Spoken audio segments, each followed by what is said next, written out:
আসসালামু আলাইকুম। ট্রান্সলেশন ক্লাসের ধারাবাহিক দ্বিতীয় পর্বে আপনাদের সকলকে স্বাগতম। আজকে টিপস 2 নিয়ে চলে এসেছি। আজকে দেখব যদি বাংলা বাক্যে স্পষ্ট কোনো ক্রিয়া উল্লেখ না থাকে, সেক্ষেত্রে ইংরেজিতে কোন ধরনের ভার্ব ব্যবহৃত হবে। সাধারণত বাংলা বাক্যে যদি ক্রিয়া খুঁজে না পাওয়া যায়, সেক্ষেত্রে আমরা ইংরেজি বাক্যে ক্রিয়া হিসেবে বি ভার্ব ইউজ করব। সেক্ষেত্রে সেন্টেন্সের স্ট্রাকচারটি দাঁড়াবে subject plus be verb plus complement. So let's have a example. Climate change is a global issue. এই বাক্যটিতে ক্লাইমেট চেঞ্জ সাবজেক্ট বিভার্ব হিসেবে ইজ বসছে এবং এই গ্লোবাল ইস্যু হচ্ছে ক্লাইমেট চেঞ্জের একটি কমপ্লিমেন্ট, অর্থাৎ সাবজেক্ট কমপ্লিমেন্ট। আসুন এবার একটি বাক্য ভেঙে ভেঙে অনুবাদ করে দেখা যাক।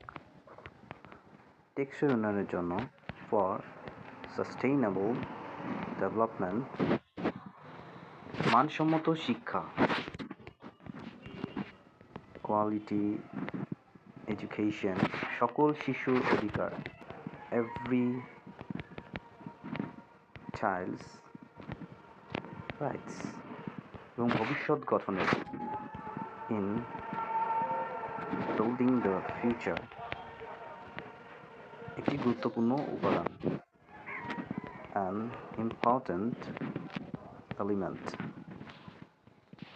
সো এই বাক্যে সরাসরি কোনো আমরা ক্রিয়া খুঁজে পাচ্ছি না, তো এই বাক্যে ট্রান্সলেশন করার সময় আমাদেরকে মনে রাখতে হবে আমরা ইংরেজিতে ভার্ব হিসেবে বি ভার্ব ইউজ করব। তাহলে পুরো সেন্টেন্সের অনুবাদ দাঁড়াচ্ছে, ফার্স্টে সাবজেক্ট আসবে কোয়ালিটি এডুকেশন ইজ, যেহেতু কোয়ালিটি এডুকেশন একটি সিঙ্গুলার সাবজেক্ট তাই ভার্ব হয়েছে ইজ।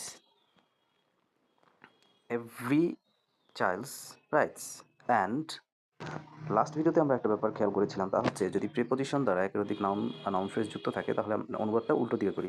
তাই লেখার সময় আমরা প্রথমে লিখব কি, an important element in building the future.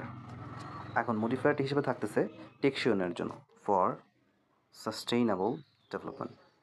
খুবই সহজভাবে আমরা চাইলে এভাবে ট্রান্সলেশনগুলো করতে পারি।